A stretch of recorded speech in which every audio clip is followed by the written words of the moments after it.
I'm going to show you the extent of our autumn color here at our location on the Gulf Islands right there. I mean, these plants have been added. They're exotic plants. That's called a burning bush, Euonymus elata. And Wendy planted that quite a few years ago, probably a decade ago. So you got some nice red. That's Sambucus. That one probably will turn a little bit yellow. And so it's elderberry, the purple leaf elderberry. You got a sumac, a little bit of gold in that one. And then she's got some Japanese maple starting to turn a little bit there. There's a bloodgood in there. And maple, Japanese maple. That's a beech. Beech gives you a little bit of color. This one's got beautiful color. That's Stewartia pseudocamellia. And that also gets pretty cool flowers mixed in with palms. That's Forsythia in there. That's grown for its late winter, early spring flowers. And as for the native trees, it's mostly just the native maple trees. And they're not even, that one's still green up in the forest there. I'll find one that's got some color in it for you. But most everything here is evergreen. Things are starting to come into bloom here now. These are Viburnum tinus, spring bouquet that actually bloom in the winter time here. The Gary Oak, native Gary Oak, might give a little bit of yellow foliage. I planted that from an acorn probably 25 years ago.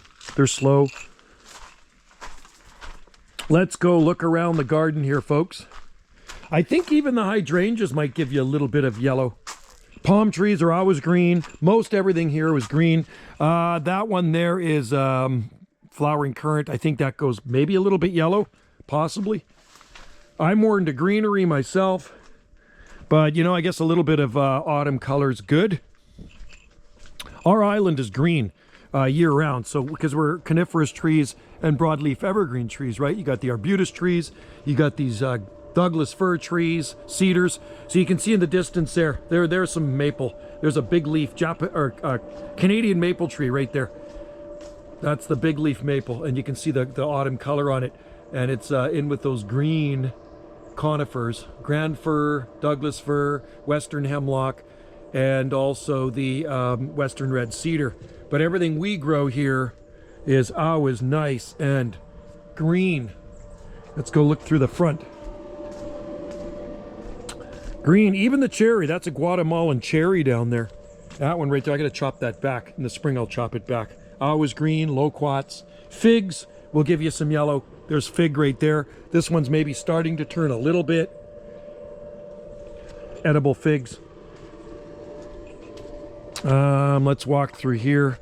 That one's still perfectly green, the hydrangeas.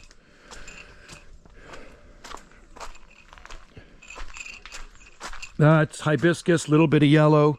I think this one's going to give you a bit of color too. That's Acer glyceum. That's called a paper bark maple because the bark peels like a eucalyptus. It's a beautiful tree.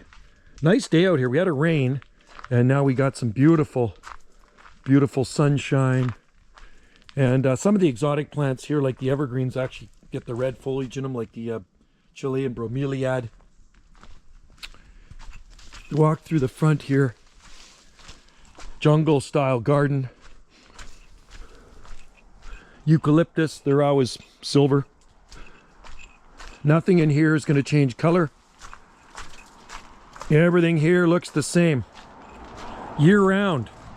Oh, there we go. Actually, you know what? There's a cotinus out there, a smoke tree. The smoke trees are absolutely awesome. I'll show you something really cool here. I want to drop this out through the gates. I was going to shut the gates because of deer come in here and eat. Redwoods, those are California coast redwoods there.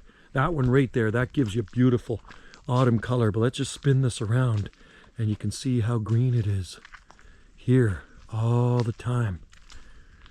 But that we planted quite a few years ago. I'm going to say we planted that a decade ago, at least, when it was a baby. And look at it. And you can see, look at how green it is here.